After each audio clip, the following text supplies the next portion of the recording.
femme qui aime dire un homme ne me commande pas, j'ai pas besoin d'un homme.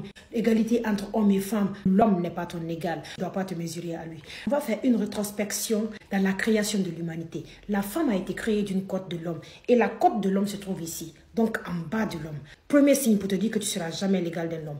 On ne sécrète pas les mêmes hormones. L'œstrogène et la progestérone. Ça nous aide, nous les femmes, à avoir des formes de femmes, à avoir une voix souple, une voix qui nous permet d'être féminine. Les hormones que nous sécrétons, ça nous donne des comportements féminins avec une silhouette magique. Et eux, l'hormone qui sécrète, c'est la testostérone. Cette hormone-là, ça leur donne l'esprit de challenge, l'esprit du pouvoir, l'esprit de la lutte. Ça leur donne leur physique, ça leur donne leur pilosité. Ça fait qu'ils ont beaucoup de poils un peu partout. Ça fait qu'ils ont une voix rauque. Ça fait qu'ils sont imposants. Ça fait qu'ils ont la carrure du roi. Et donc, tu ne peux pas te comparer à lui. Même la manière dont Dieu nous a créés, ça signifie tout simplement qu'on n'est pas pareil.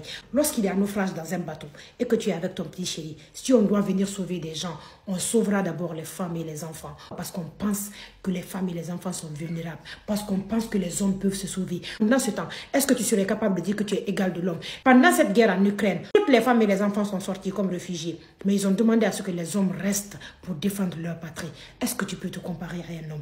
Même les physionomies ne sont pas pareilles. Tu ne peux pas dire que tu n'as pas besoin d'un homme. Tu auras forcément besoin d'un homme. Il ne faut pas être ces personnes piégées par le nouveau système mis en place. Comment peux-tu donner l'opportunité au système, aux organes, aux institutions mis en place pour te comparer à ton homme, pour te mesurer à ton homme, pour te gonfler devant ton homme? Le fait que tu connaisses la place de l'homme dans ta vie fait de toi une très bonne femme. Tu ne peux pas éduquer seul tes enfants. Aucun ovule ne peut faire un enfant. Aucun spermatozoïde ne peut faire un enfant. C'est l'ovule fécondé par le spermatozoïde qui peut donner un enfant. Donc Dieu nous a créés pour que nous ayons besoin les uns des autres. Aucune femme ne doit se mesurer à l'homme. Arrêtons de quitter dans notre culture et nos traditions l'égalité entre les hommes et les femmes. C'est une conception qui n'a rien à faire chez nous. Redonnons la place que nos hommes méritent dans les foyers. C'est seulement nous qui pouvons mettre fin à ça. Arrêtons de rabaisser nos hommes, de diminuer à leur plus petite dose. Ça fait d'eux des gigolos, ça fait d'eux des irresponsables, ça fait d'eux des sadiques. Ils sont révoltés, ils se braquent et parfois ils font du mal parce qu'on essaie de se comparer à eux. Le fait que tu sois à ta place, toi femme, tu deviens chic, tu deviens une femme mystérieuse de façon incommensurable. Ça, c'est une vraie femme africaine.